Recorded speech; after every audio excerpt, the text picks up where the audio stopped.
Hariom student, standard 7, subject છે computer. એમાં chapter number 2 ઇન્ટરનેટની ABCD એ આપણે કમ્પ્લીટ કરીશું. ગઈ વખતે એમાં આપણે ટોપિક 2.6 ઇન્ટરનેટ માટેના જરૂરી ઉપકરણ અને એમાં છેલ્લે ઇન્ટરનેટનું જોડાણ ISP 2 ડાયલ-અપ અને બ્રોડબેન્ડ ત્યાં સુધી જોઈ ગયા. ઓકે, હવે આવે છે ટોપિક 2.7 www. હેડિંગ મારી દઈએ પછી સ્ટાર્ટ કરીએ.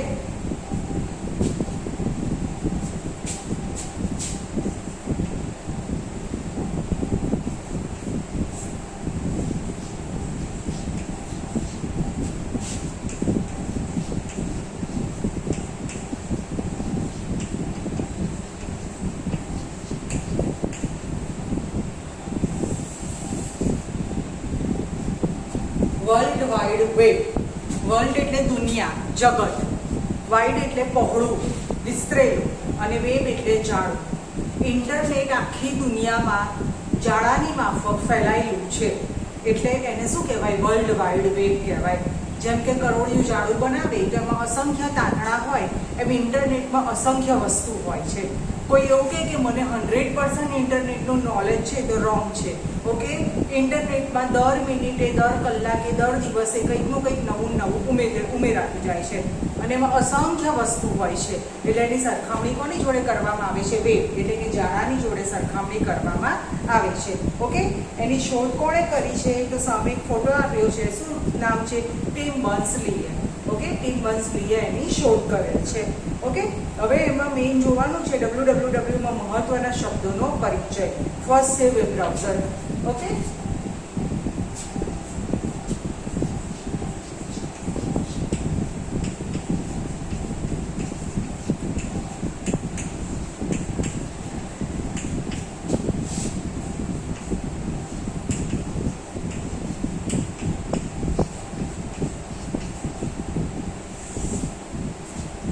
વેબ બ્રાઉઝર એટલે ઇન્ટરનેટ ચલાવવા માટેનો જરૂરી પ્રોગ્રામ.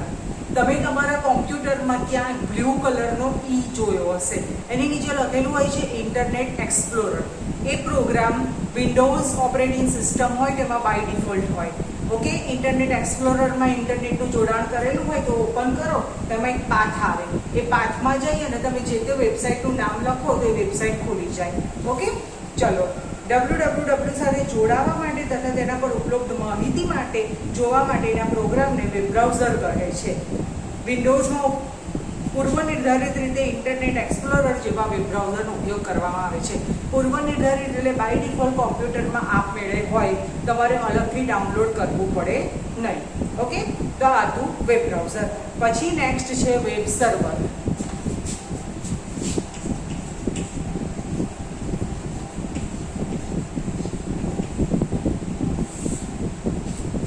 સર્વર એટલે મેઇન કોમ્પ્યુટર. મોટી મોટી મલ્ટીનેશનલ કંપની હોય એમાં લગભગ 250 થી 300 એમ્પ્લોય કામ કરતા હોય. ઓકે, અને દરેકના કોમ્પ્યુટરમાં ઇન્ટરનેટ હોય તો એ બધાનું જોડાણ એક મેઇન કોમ્પ્યુટર જોડે કરેલું હોય. એને શું કહેવાય? સર્વર.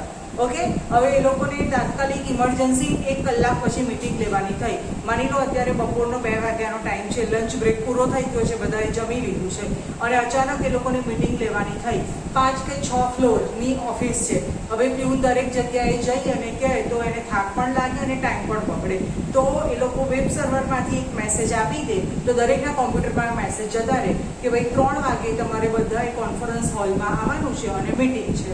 ઓકે, તો સર્વર એટલે મુખ્ય કોમ્પ્યુટરનું જોડાણ, જ્યાંથી બીજા બધા કોમ્પ્યુટરનું શું થાય છે? હેન્ડલિંગ થાય છે. ઓકે, જો જેમાં વેબસાઇટનો સંગ્રહ કરવામાં આવેલો હોય તેવા મુખ્ય પ્રોગ્રામ કે કોમ્પ્યુટરને વેબ સર્વર કહે છે. અહીંયા વેબસાઇટની વાત છે, ઇન્ટરનેટની. મેં તમને ઓફિસનો એક્ઝામ્પલ આપ્યું. ઓકે, ચલો નેક્સ્ટ છે વેબસાઇટ. જુદી જુદી વેબસાઇટ જેમાંથી આપણને ઇન્ફોર્મેશન મળે. જેમ કે તમારા ઘરે કોઈ પણ જગ્યાએ ઇન્ટરનેટ હોય તો આપણી સ્કૂલની વેબસાઇટ છે www.tejasshiksansankull.com. આ વેબસાઇટ ખોલશો એટલે તમને સ્કૂલને લગતી બધી જ ઇન્ફોર્મેશન મળશે. સ્કૂલમાં પ્રોજેક્ટની ઇન્ફોર્મેશન મળશે. પછી આપણે માર્ચ મહિનામાં ઇનામ વિતરણ હોય છે, સ્પોર્ટ્સ ડે હોય છે, પછી 26મી જાન્યુઆરીના ફોટા, પછી આપણે લોકો ટૂરમાં જઈએ છીએ એના ફોટા, એ બધી જ ઇન્ફોર્મેશન તમને લોકોને મળશે. ઓકે, તો નેક્સ્ટ શું છે? વેબસાઇટ.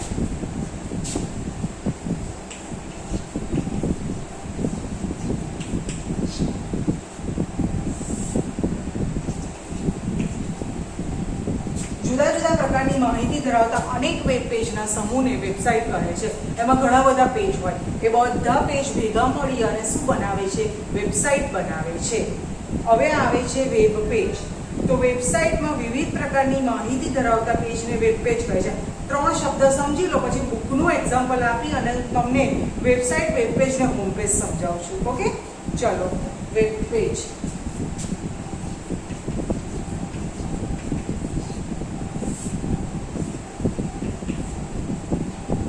તો વેબસાઇટમાં વિવિધ પ્રકારની માહિતી ધરાવતા પેજને શું કહે છે? Web page. અને હોમ પેજ એટલે કોઈ પણ વેબસાઇટનું ફર્સ્ટ પેજ હોય એને શું કહેવાય? Home page. ઓકે,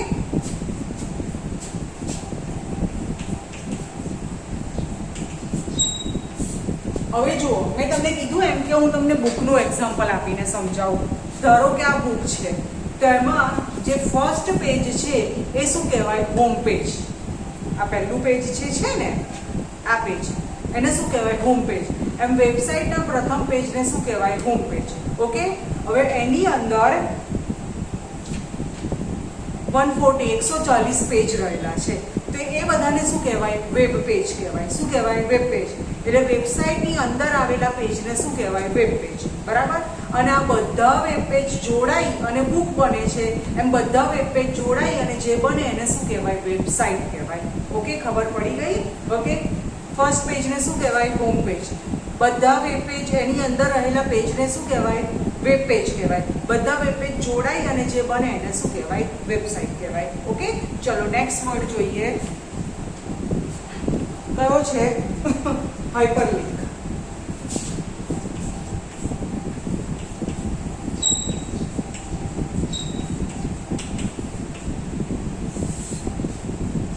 અને લાસ્ટ લઈ લઈએ સર્ચ એન્જિન, પછી સમજાવું તમને.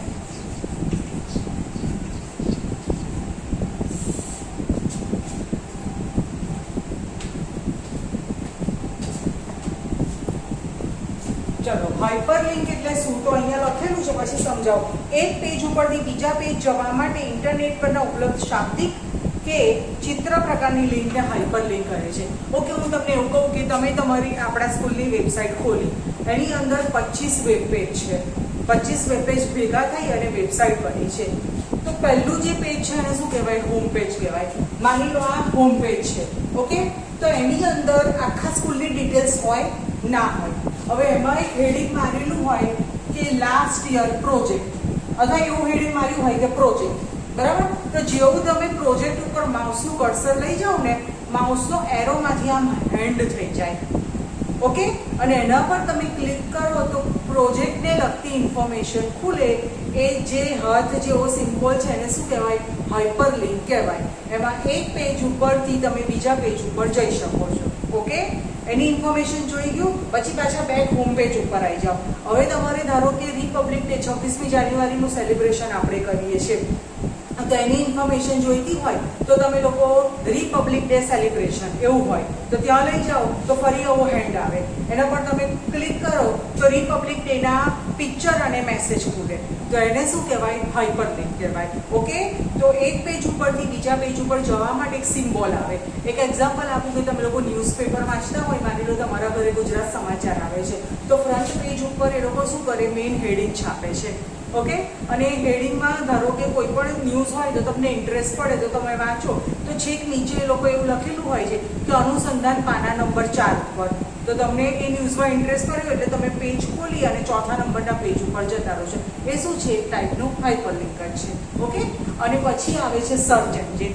તો ઇન્ટરનેટની કોઈ પણ ઇન્ફોર્મેશન શોધવી હોય તો એના માટે પોપ્યુલર જે છે એ શું છે? Search engine. સૌથી પોપ્યુલર સર્ચ એન્જિન કયું છે? ગૂગલ. ગૂગલમાં તમને બધી જ ઇન્ફોર્મેશન મળી જાય. ગૂગલમાં એક રેક્ટેંગલ બોક્સ આવે, એના પર જઈ અને તમારે ક્વેશ્ચન ટાઈપ કરવાનો એટલે એના પિક્ચર, વિડીયો બધું જ તમને ઇન્ફોર્મેશન મળી જાય. ઓકે, ઇન્ટરનેટ પર કોઈ પણ પ્રકારની માહિતી કે વેબસાઇટ શોધવા માટે મદદરૂપ થતી વેબસાઇટ કે સોફ્ટવેરને શું કહે છે? સર્ચ એન્જિન કહે છે. ઓકે, ચલો 2.8 જોઈએ. URL.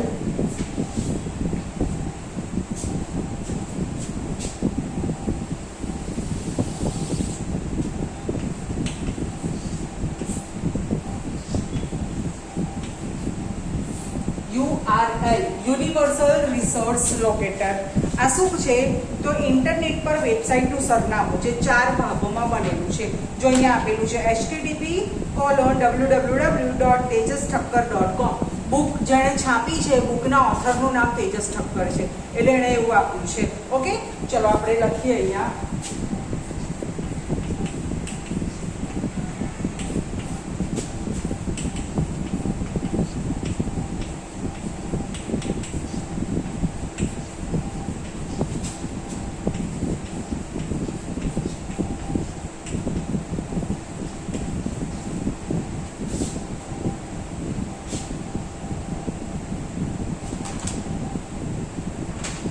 સોરી, આગળ www મૂકવાનું રહ્યું.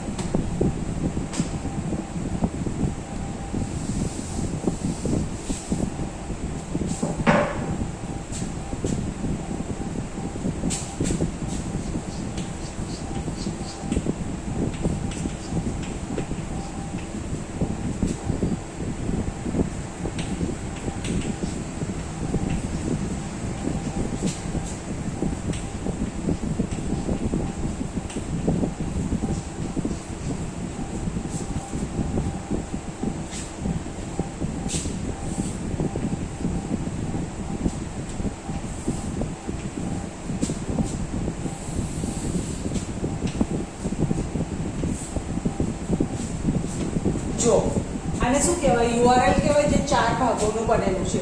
ફર્સ્ટ પાર્ટ કયો હોય? HTTP hyper text transfer protocol, જ્યાંથી શું છે કે મોટાભાગના વેબ એડ્રેસની શરૂઆત થાય.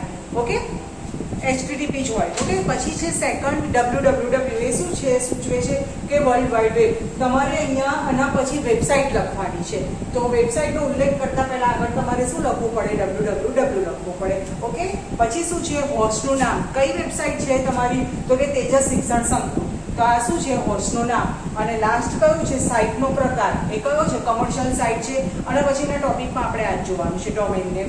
ઓકે, તો આમ 4 ભાગમાં યુઆરએલ ડિવાઇડેડ થયેલું હોય. ઓકે, ચલો 2.9 જોઈએ, ડોમેઇન નેમ અને તેના પ્રકાર. ઇમ્પોર્ટન્ટ ટોપિક છે.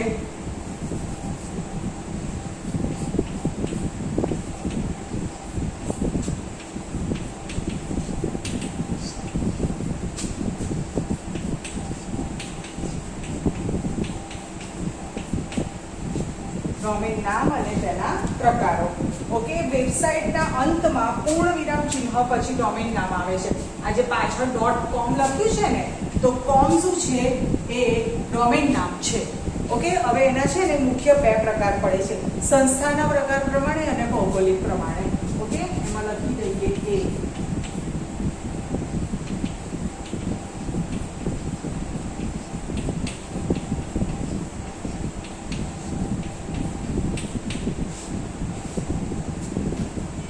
જો પહેલું કયું છે .com, તો કમર્શિયલ ધંધાકીય વેબસાઇટ હોય તો એ વખતે પાછળ શું મૂકવામાં આવે છે?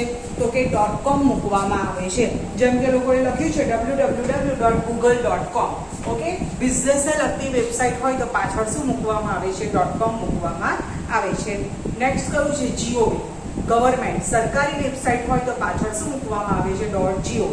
ઓકે, જો www.indianrail.gov.in, GOV ની પાછળ .in લખ્યું છે તો ઇન એટલે ઇન્ડિયા. ઇન્ડિયાના રેલવેને લગતી વેબસાઇટની જ ઇન્ફોર્મેશન આપે, ઇન્ડિયાની બહારની ઇન્ફોર્મેશન આપે નહીં. તમારે અમેરિકાના રેલવેની ઇન્ફોર્મેશન જોઈતી હોય તો આ વેબસાઇટમાંથી મળે નહીં. પછી નેક્સ્ટ છે ORG. ORG એટલે સેવાકીય, જે લોકોની સહાય પૂરી પાડતી હોય. Okay, www.gseb.org. Gujarat secondary education board. આ શું કરે કે 10મા અને 12માની એ લોકોની એક્ઝામ ક્યારે છે, એ લોકોનું રિઝલ્ટ ક્યારે છે, એ બધી ઇન્ફોર્મેશન પૂરી પાડતી હોય. ઓકે, પછી છે EDU એટલે એજ્યુકેશન, શિક્ષણ આધારિત વેબસાઇટ. ઓકે, તો www.school.edu. ઓકે, કોઈ સ્કૂલનું નામ હોય ને પાછળ લખ્યું હોય EDU, એજ્યુકેશન. એજ્યુકેશન એટલે શિક્ષણ. ઓકે, .net એટલે નેટવર્ક આધારિત વેબસાઇટ હોય. bsnl.net.in. આપણે આ ચેપ્ટરની શરૂઆતમાં જોયું હતું કે ઇન્ડિયામાં ઇન્ટરનેટની શરૂઆત શેના દ્વારા થઈ હતી? તો કે BSNL દ્વારા, વિદેશ સંચાર નિગમ લિમિટેડ દ્વારા. ઓકે, આ ટોપ 2.9 ઘણો ઇમ્પોર્ટન્ટ ટોપિક છે. એમાંથી ઘણા બધા પ્રશ્નોના જવાબ તમને વર્કશીટમાં પૂછાશે. ઓકે,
ઓકે, તો 5 પ્રકાર છે. હવે કયું છે તો કે ભૌગોલિક વિસ્તાર, દેટ મીન્સ કે કન્ટ્રીના આધારે. તો જુઓ, .in હોય તો ઇન્ડિયા એટલે કે ભારતીય, જેમ આપણે ઉપર આવી ગયું કે www.indianrail.gov.in તો ઇન્ડિયાને જ રેલવેને લગતી ઇન્ફોર્મેશન બતાવે. પછી કયું જોયું www.bsnl.in, બરાબર, તો વિદેશ સંચાર નિગમ લિમિટેડ જ્યાંથી ઇન્ટરનેટની શરૂઆત થઈ હતી ઇન્ડિયામાં એ બતાવે. ચલો .cn એટલે ચાઇના, પછી .au એટલે ઓસ્ટ્રેલિયા, પછી પાછળ .us એટલે યુનાઇટેડ સ્ટેટ, પછી .uk એટલે India United Kingdom, that means કે લંડન, ફ્રાન્સ, પેરિસ એ બધાની ઇન્ફોર્મેશન બતાવે. .jp એટલે જાપાન, CA એટલે કેનેડા અને PK એટલે પાકિસ્તાન. ઓકે, કયું છે ભૌગોલિક વિસ્તાર પ્રમાણે.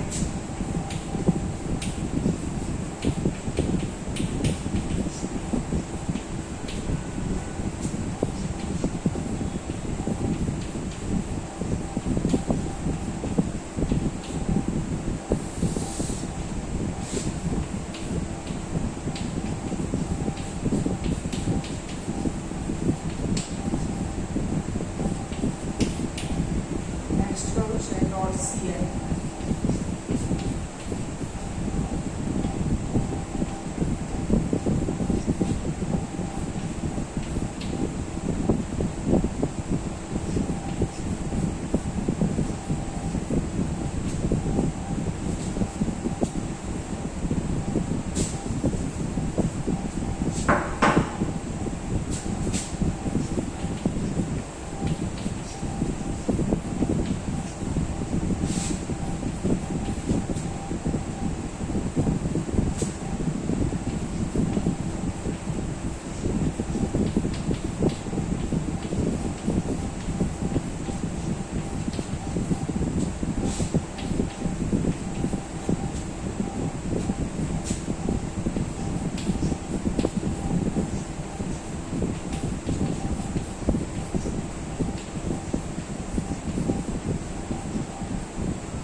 ઓકે, બહુ જ અગત્યનો ટોપિક હતો 2.9 ડોમેન નામ અને તેના પ્રકાર.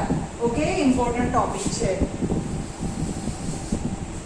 સંસ્થાના પ્રકાર પ્રમાણે અને ભૌગોલિક વિસ્તાર પ્રમાણે. ઓકે, જ્યારે બી તમને વર્કશીટમાં પૂછવામાં આવે તો આ રીતે વ્યવસ્થિત લખજો. અમુક જણ વર્કશીટ લખવામાં સખત વેટ ઉતારે છે, પછી હું માર્ક્સ કાપી કાઢીશ તો પછી તમારા પેરેન્ટ્સ બૂમો પાડશે. ઓકે, તમે જેવું લખશો એવા માર્ક્સ મળશે. તમે લખવામાં વેટ ઉતારશો તો હું પણ માર્ક્સ આપવામાં વેટ ઉતારીશ. તમે વ્યવસ્થિત લખશો તો હું પણ માર્ક્સ વ્યવસ્થિત લખીશ. હવે જુઓ 2.10 છેલ્લો ટોપિક, ઇન્ટરનેટનું વર્તમાન અને ભવિષ્ય. વર્તમાન એટલે અત્યારનું ઇન્ટરનેટ અને ભવિષ્યમાં એટલે કે ફ્યુચરમાં ઇન્ટરનેટ શું હશે એ વિશે તમને સમજાવ્યું છે. ઓકે, જો ઇન્ટરનેટની વર્તમાન સ્થિતિ જોઈએ તો ઇન્ટરનેટના આગમને વિશ્વને એક નાનકડું ગામડું બનાવી દીધું છે. નાનકડું ગામડું કેમ કહે છે? કારણ કે નાનકડા ગામમાં બધા લોકોને એકબીજાની ઇન્ફોર્મેશન માહિતી હોય. તો હવે આપણે ફેસબુક, પછી ટ્વિટર, પછી વોટ્સઅપ એ બધાથી આપણે આખા વર્લ્ડમાં એકબીજાની જોડે કોન્ટેક્ટમાં રહીએ છીએ. એટલે એ લોકો એવો શબ્દ વાપર્યો છે કે આખા વિશ્વને એક ગામડું બનાવી દીધું છે. ઇન્ટરનેટ વડે ઘરે બેઠા દુનિયાના કોઈ પણ ખૂણામાં માહિતી મેળવી શકાય છે, મોકલી શકાય છે અને એમાં વ્યાપાર, વાણિજ્ય, વાતચીત, સંદેશા વ્યવહારનો ઉપયોગ કરવાની માહિતી જ બદલી નાખી છે. કયા કયા એમાં કાર્યો થાય છે? Email, searching, chatting, video conference, e commerce, આ બધું જ આપણે આ ચેપ્ટરમાં જોઈ ગયા. ઓકે, એના કારણે ઇન્ટરનેટ કેવું બન્યું છે તો કે લોકપ્રિય બન્યું છે. તેના જ્ઞાન, વિજ્ઞાન, શિક્ષણ, મનોરંજન, સમાચાર અને સંદેશા વ્યવહાર દરેક ક્ષેત્રમાં પ્રવેશ અને વિશ્વને પરસ્પર જોડી દીધું છે. આ કઈ થઈ? વર્તમાન, ધેટ મીન્સ કે અત્યારની વાત. હવે છે ભવિષ્ય, દેટ મીન્સ કે ફ્યુચરની વાત. તો ઇન્ટરનેટના ભવિષ્ય વિશે કહેવું અને લખવું મુશ્કેલ છે, છતાં ઇન્ટરનેટની હાલની પરિસ્થિતિને જોતા કહી શકાય કે ઇન્ટરનેટનો ઉપયોગ ફક્ત વિકસિત દેશોમાં જ થઈ રહ્યો છે અને તે વધી અને અલ્પ વિકસિત દેશોમાં અને છેવાડાના ગામડામાં પણ ઉપલબ્ધ બનશે.